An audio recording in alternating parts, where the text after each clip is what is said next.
เด็กหนุ่มคนหนึ่งเพิ่งจบม .6 มาหมาดๆวัยที่เพื่อนรุ่นเดียวกันกำลังยืนถ่ายรูปหน้าป้ายมหาวิทยาลัยแต่ของที่อยู่ในมือเขาตอนนี้คือผ้าชุบน้ำอุ่นกับช้อนป้อนข้าว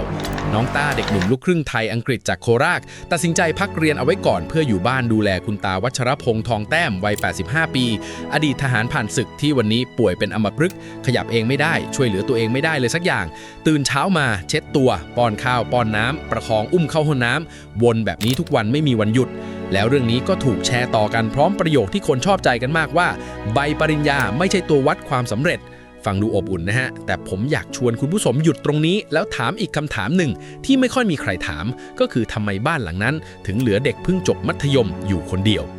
เอาล่ะผมขอเริ่มจากตรงกลางของเรื่องเลยนะฮะเรื่องราวที่ส่งเข้ามาเล่าไว้ชัดเจนว่าน้องต้ายังไม่ได้ถูกใครบังคับเขาเลือกเองเหตุผลของเขาง่ายมากคุณตาเลี้ยงเข้ามาตั้งแต่เล็กและคุณตาก็เคยเสียสละรับใช้ประเทศชาติมาทั้งชีวิตวันที่ท่านแก่ลงและช่วยตัวเองไม่ได้เขาก็อยากเป็นคนดูแลท่านให้ดีที่สุดเขาบอกว่าการได้ตอบแทนพระคุณคนที่เลี้ยงดูมาสำคัญกว่าการออกไปเที่ยวเล่นกับเพื่อนน้ำใจของเด็กคนนี้ผมชื่นชมจริงๆไม่มีข้อแม้ใดๆทั้งสิ้นแต่พอคนทั้งสังคมพากันปรบมือแล้วจบแค่ตรงนั้นมันเริ่มมีอะไรบางอย่างที่ไม่ค่อยเข้าท่าเพราะการดูแลผู้ป่วยติดเตียง 24 ชั่วโมงมันไม่ใช่ความดีมันคืองานเป็นงานที่หนักที่สุดงานหนึ่งในโลกนี้และมันเป็นงานที่รัฐมีระบบรองรับอยู่แล้วบนกระดาษคือต้องรู้ก่อนว่าประเทศไทยมีระบบดูแลผู้สูงอายุระยะยาวจริงๆนะครับอยู่ในมือสบสช.เริ่มมาตั้งแต่ปี 2565 ล่าสุดบอร์ดสบสช.ขยับงบเหมาจ่ายให้ผู้สูงอายุที่มีภาวะพึ่งพิงเป็นหัวละ 14,442 บาทต่อปีฟังตัวเลขแล้วเหมือนเยอะนะฮะแต่ลองหาร365วันดูตกวันละไม่ถึง30 บาทคุณผู้ชมลองนึกภาพว่ารัฐจ่ายให้ผู้ป่วยติดเตียง1คนวันละไม่ถึงค่าข้าวราดแกง1จานแล้วเราไปคาดหวังว่าครอบครัวจะไม่พังได้ยังไงตัวคนที่ลงมือดูแลจริงๆก็เหมือนกันกระทรวงสาธารณสุขคิกออฟจ้างผู้ดูแลในระบบนี้เมื่อปลายเดือนสิงหาคมปี 2565 จ้างไป 18,000 กว่าคนไปดูแลคนป่วยแสนกว่าคนทั่วประเทศค่าจ้างเดือนละ 5,000 ถึง 6,000 บาท 5,000 ถึง 6,000 นะครับต่ำกว่าค่าแรงขั้นต่ำอีกแล้วงานที่ต้องทำคือพลิกตัวคนยกคนเช็ดอึเช็ดฉี่ดูดเสมหะถามจริงๆว่าใครจะอยู่กับงานนี้ได้นานคนก็ไหลออกจากระบบพอคนในระบบไม่คอปุ๊บภาระก็ไหลกลับเข้าบ้านแล้วในบ้านใครรับก็คนที่ปฏิเสธไม่ลงนั่นแหละซึ่งในกรณีนี้คือเด็กอายุ 18 ทีนี้มาถึงส่วนที่ผมคิดว่าเจ็บที่สุดคุณตาเป็นทหารผ่านศึกนะฮะคนที่เคยเอาชีวิตไปวางไว้หน้าปากกระบอกปืนแทนเราทุกคนสวัสดิการของทหารผ่านศึกบ้านเราแบ่งเป็นชั้นบัตรชั้น 1 ถึงชั้น 4 คนที่ได้เงินเลี้ยงชีพรายเดือนเต็มๆมีแค่บัตรชั้น 1ซึ่งคือคนที่พิการทุพพลภาพจากการรบหรือครอบครัวคนที่ตายในสนามรบส่วนบัตรชั้น 2 3 4 ที่เป็นคนส่วนใหญ่เนี่ยไม่มีเงินเลี้ยงชีพรายเดือนมีแต่เงินช่วยเหลือกรณีพิการหรือยากไร้เพดานอยู่ที่เดือนละไม่เกิน 3,120 บาทโอ้โห 3,000 กว่าบาทต่อเดือนเอาไปทำอะไรได้บ้างครับกับคนติดเตียง1คนผ้าอ้อมผู้ใหญ่วันละ3ชิ้นอาหารเหลวค่ายาค่าน้ำค่าไฟยังไม่นับค่ารถไปโรงพยาบาลทางฝั่งของตัวคุณตาเองก็คงไม่เคยเรียกร้องอะไรคนรุ่นนั้นเป็นแบบนี้ทุกคนไม่ขอไม่บ่นอดทนจนวินาทีสุดท้ายแล้วสังคมก็เลยไม่เคยต้องจ่ายสรุปสั้นๆตรงนี้ก่อนนะฮะคำว่าใบปริญญาไม่ใช่ตัววัดความสำเร็จถ้าน้องต้าพูดเองอันนั้นคือศักดิ์ศรีของเขาเราต้องเคารพแต่ถ้าเราคนนอกเอาประโยคนี้ไปแปะให้เขาแล้วรู้สึกอิ่มใจกันไปเองมันกลายเป็นการเอาความกตัญญูมากลบเสียงของระบบที่ควรจะทำงานแต่ไม่ได้ทำระวังกันนิดหนึ่งเนอะข้ามมาที่ตัวคุณตากันบ้างท่านอายุ 85 ปีแปลว่าท่านเกิดราวๆปี 2483 ถึง 2484 ลองไล่ไทม์ไลน์ดูนะฮะสงครามเกาหลีจบตั้งแต่ปี 2496 ตอนนั้นท่านยังเป็นเด็ก10 ขวบกว่าๆไม่ทันแน่นอนสมรภูมิที่ตรงกับวัยของท่านที่สุดคือสงครามเวียดนามช่วงปี 2510 เป็นต้นมาตอนนั้นท่านอายุ 27-28 กำลังพอดีเป๊ะไทยเราส่งทหารอาสาสมัครไปเวียดนามใต้กรมจงอางศึกก่อนแล้วขยายเป็นกองพลเสือดำรวมแล้ว 38,000 กว่านาย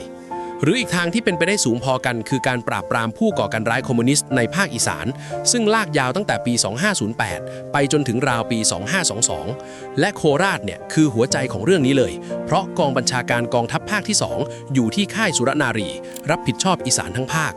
ผมยังยืนยันชั้นบัตรของท่านไม่ได้อันนี้ต้องให้ทางเจ้าหน้าที่เขาเช็คเอกสารเองแต่ถ้าให้เดาจากอายุกับพื้นที่ท่านน่าจะอยู่ในรุ่นนี้แหละ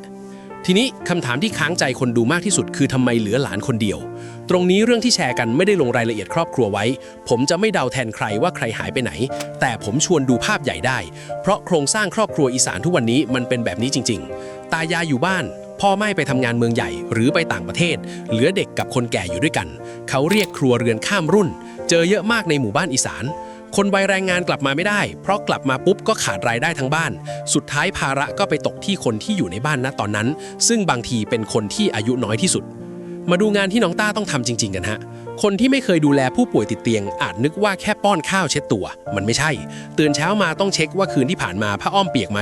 ผิวหนังตรงก้นกกสะโพกส้นเท้ามีรอยแรงหรือยังเพราะแผลกดทับในคนผิวบางๆเกิดได้ใน 1-2 ชั่วโมงหมอที่ศิริราชเขาย้ำเลยว่าต้องพลิกตัวทุก2ชั่วโมงหนุนหมอนรองจุดกระดูกตะแคงเป็นมุม 30-45 องศาคุณผู้ชมลองคิดตามนะฮะพลิกตัวทุก2ชั่วโมงแปลว่ากลางคืนก็ต้องตื่นไม่มีคำว่านอนยาวอีกแล้วในชีวิตของเด็กคนนี้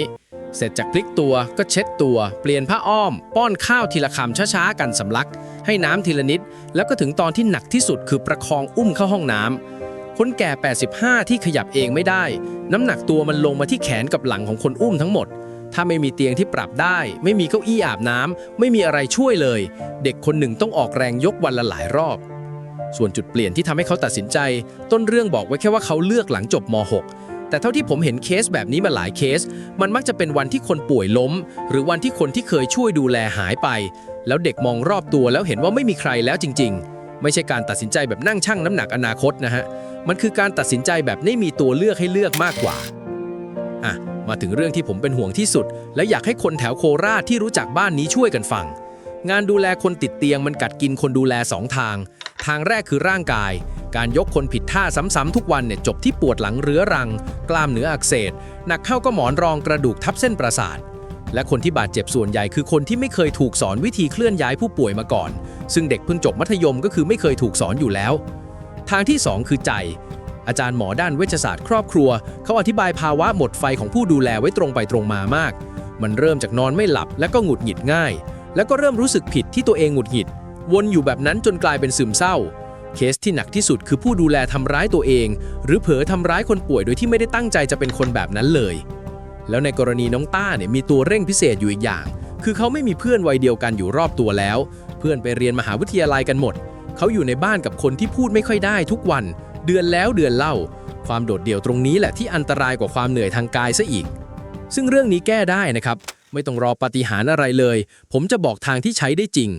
อย่างแรกคือรพสตกับอบตหรือเทศบาลในพื้นที่ที่นั่นคือประตูเข้าระบบดูแลระยะยาวเขาจะมาประเมินระดับการพึ่งพิงแล้วจัดผู้ดูแลลงมาเยี่ยมบ้านมีผู้จัดการดูแลมาวางแผนให้อย่างที่2คือสิทธิบัตรทองถ้าคุณตาขึ้นทะเบียนเป็นผู้พิการจะเบิกกายอุปกรณ์ได้ที่โรงพยาบาลรัฐโดยไม่ต้องมีใบส่งต่อและผ้าอ้อมผู้ใหญ่สำหรับคนติดเตียงเบิกได้ถึงวันละ3 ชิ้นสงสัยตรงไหนโทร1330ได้ตลอด24 ชั่วโมงอย่างที่3คือสายด่วนกระทรวงการพัฒนาสังคมและความมั่นคงของมนุษย์1300ให้เขาส่งทีมลงมาดูเคสนี้ตรงๆและที่ขาดไม่ได้คือสำนักงานสงเคราะห์ทหารผ่านศึกเขตนครราชสีมาที่ตั้งอยู่ในค่ายสุรนารีนั่นเองเรื่องค่ารักษาพยาบาลของทหารผ่านศึกและครอบครัวเขารับดูแลอยู่แล้วแถมมูลนิธิสงเคราะห์ครอบครัวทหารผ่านศึกยังมีทุนการศึกษาให้ลูกหลานทหารผ่านศึกด้วยทุนแล้วไม่เกิน 10,000 บาทต่อปีไม่ได้เยอะแต่มันคือประตูที่ควรเปิดให้เด็กคนนี้คุณผู้ชมเห็นภาพไหมฮะว่าของพวกนี้มีอยู่จริงทั้งนั้นปัญหาคือมันไม่เดินไปหาคนต้องให้คนเดินมาหามันแล้วเด็กที่ต้องพลิกตัวคนป่วยทุก2 ชั่วโมงจะมีเวลาที่ไหนไปนั่งไล่หาว่าสิทธิ์อะไรอยู่ตรงไหนปิดท้ายด้วยภาพใหญ่ที่กระทบคุณผู้ชมทุกคนที่กำลังฟังอยู่ตอนนี้เพราะเรื่องของน้องต้าไม่ใช่เรื่องเฉพาะบ้านเขาถ้าวันนี้คุณจะจ้างคนมาดูแลพ่อแม่ที่บ้านแบบอยู่ประจำราคาตลาดอยู่ที่เดือนละ 20,000 ถึง 25,000 ถ้าส่งเข้าศูนย์ดูแลผู้สูงอายุเคสติดเตียงเริ่มที่ 18,000 ไปจนถึง 35,000 ต่อเดือนเทียบกับเงินช่วยเหลือทหารผ่านศึก 3,000 กว่าบาทที่บอกไปเมื่อกี้มันห่างกันเป็น10 เท่าพอตัวเลขมันเป็นแบบนี้ครอบครัวชนชั้นกลางกับชนชั้นล่างก็เหลือทางเลือกเดียวคือส่งคนในบ้าน1 คนออกจากตลาดแรงงานหรือออกจากห้องเรียนมาทำงานนี้ฟรีทาง TDRI เขาประเมินไว้ว่าคนติดบ้านติดเตียงบ้านเราอยู่ราว 400,000 คนถ้าจะสร้างระบบให้ลูกหลานไม่ต้องลาออกจากงานมาแบกรัฐต้องจ้างผู้ดูแลราว100,000 คนใช้เงินอย่างน้อย 18,000 บาทต่อปีฟังดูเยอะนะฮะแต่ถ้าเทียบกับต้นทุนที่สังคมเสียไปจากการที่คนหนุ่มสาวหลุดออกจากระบบทีละคน2 คนผมว่าอันหลังแพงกว่าเยอะแล้วเวลาเราเหลือไม่มากแล้วด้วย กรมกิจการผู้สูงอายุประเมินว่าปี 2576 ไทยจะกลายเป็นสังคมสูงวัยระดับสุดยอด มีผู้สูงอายุเกือบ 19 ล้านคน คิดเป็น 28% ของประชากร พูดง่ายๆก็คือเดินไป 4 คนเจอคนแก่ 1 คน ในขณะที่ฝั่งเด็กก็เกิดน้อยลงทุกปี แปลว่าบ้านหนึ่งหลังจะมีคนแบกน้อยลงเรื่อยๆ แต่มีคนต้องถูกแบกมากขึ้นเรื่อยๆ ส่วนต้นทุนของการหลุดจากห้องเรียนตัวเลขจากกสศก็บอกไว้ชัดเด็กนักเรียนยากจนบ้านเราได้เรียนต่อมหาวิทยาลัยแค่ราว 13% ต่ำกว่าค่าเฉลี่ยประเทศหลายเท่าและปีล่าสุดที่เขาไล่เช็คฐานข้อมูลพบเด็กเยาวชนเกือบล้านคนที่ไม่มีชื่ออยู่ในระบบการศึกษาแล้วในเกือบล้านคนนั้นมีกี่คนที่หายไปเพราะต้องอยู่บ้านเฝ้าคนป่วยแบบน้องต้าเราไม่รู้เลยเพราะบ้านเรายังไม่เคยนับเด็กกลุ่มนี้เป็นสถิติทางการเลยสักครั้งต่างจากอังกฤษที่เขานับมานานแล้วประเมินกันว่ามีเด็กที่ต้องเป็นผู้ดูแลในบ้านหลายแสนคนที่ผมอยากฝากไว้ที่สุดคือน้องต้าไม่ได้ต้องเลือกระหว่างคุณตากับปริญญาสองอย่างนี้อยู่ด้วยกันได้ถ้าระบบเข้าไปช่วยแบ่งเวลาให้เขาสักครึ่งวันมีศูนย์การเรียนนอกระบบให้เรียนได้มีมหาวิทยาลัยเปิดอย่างมสทกับรามคำแหงที่ไม่ต้องเข้าห้องเรียนทุกวันสิ่งที่เด็กคนนี้ขาดไม่ใช่ความตั้งใจเขามีเกินร้อยอยู่แล้วสิ่งที่เขาขาดคือคนมาผลัดเวรให้เขาบ้าง